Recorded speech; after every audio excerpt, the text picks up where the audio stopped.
I'm Rahul Chandwani, and let's get started with this chapter. Okay, so before we get into creating or talking about composition and design, I just want to take a minute to talk about world building, the references that I've gathered for this class, for the piece that I'll be making, and also about PureF.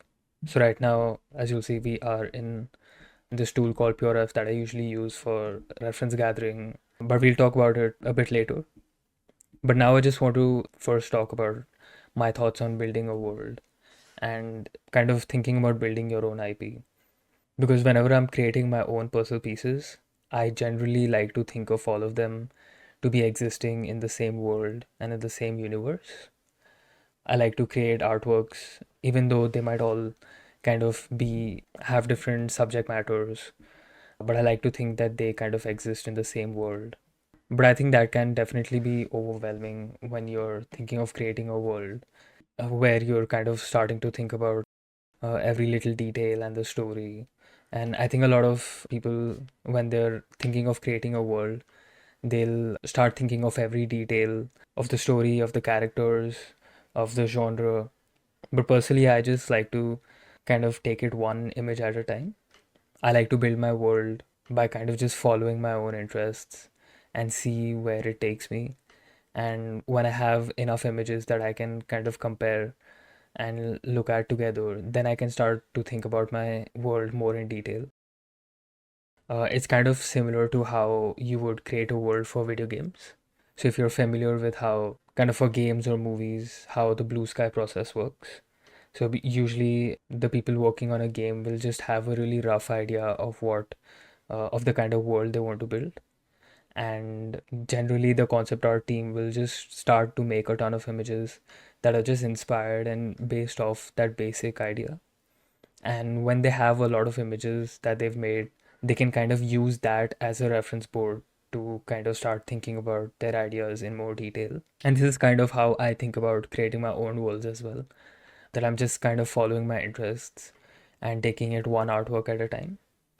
And when I'm creating one artwork, I'm not really thinking about every single detail of my world or my IP. I'm just kind of thinking of it, like I said, one artwork at a time. And slowly through the process, I'll hopefully start to build my own world that has its own story. And this is coming from someone who's obviously still in the process. And I'm no expert in building my own story or IP. But this is just my thought on how you could go about building your own world. So just take it one image at a time, follow your interests, look at artists that inspire you, look at things from your real life that inspire you, and think about the kind of story you want to tell in the specific image that you're working on. And hopefully, by making more and more images, you'll slowly start to get an idea of what really inspires you and the kind of world that you want to build. And hopefully, as you go on, you can get an idea of the kind of IP that you want to make and the kind of stories that you want to tell through your images. And I think I said this before, but I think it's okay to narrow your artworks into one specific genre, but don't feel the need to actually restrict yourself by fitting your artwork into one specific genre.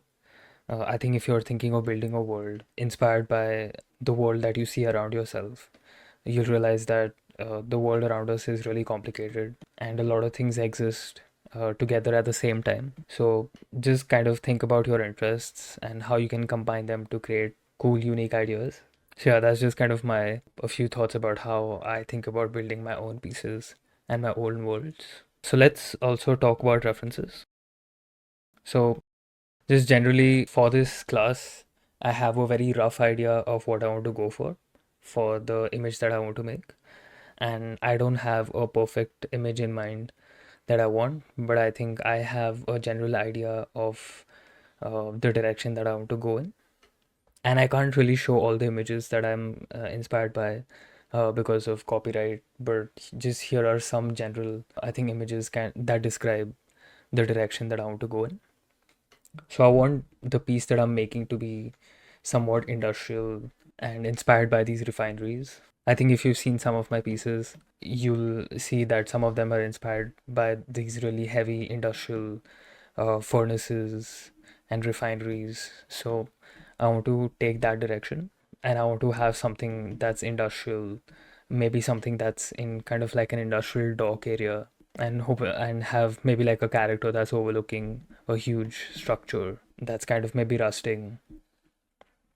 And so these are the references that I'm looking at. I know I'm going to have a lot of kind of pipes and little details like this. So I'm looking at these refineries with these pipes.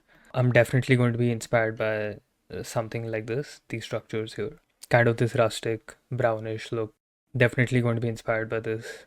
I think I'm going to try and keep it simple for this class, but I'll definitely am inspired by how these refineries work and all these small details, etc. So these are kind of is the general direction that I'm going for with my piece. Definitely inspired a lot by these silos, these kind of chimneys. Just remember that when you're looking for references, really try to notice small details and the things that inspire you. Yeah, I think this is the general direction that I'm taking. So usually when you are working professionally, you'll usually get kind of a small brief. For personal work, it's not necessarily to that you have to create a kind of a rule set or a brief for yourself. But if you want, you can definitely kind of create a small brief for yourself where you kind of just describe the genre, the time period, or the kind of just general mood or the look that you're going for. But for this piece, I think generally I'm just trying to go for something industrial, something that's maybe a bit sci-fi, but I'm not sure. And I think mood-wise, I'm going for something bright or sunny, but I'll definitely experiment with different kind of lighting scenarios.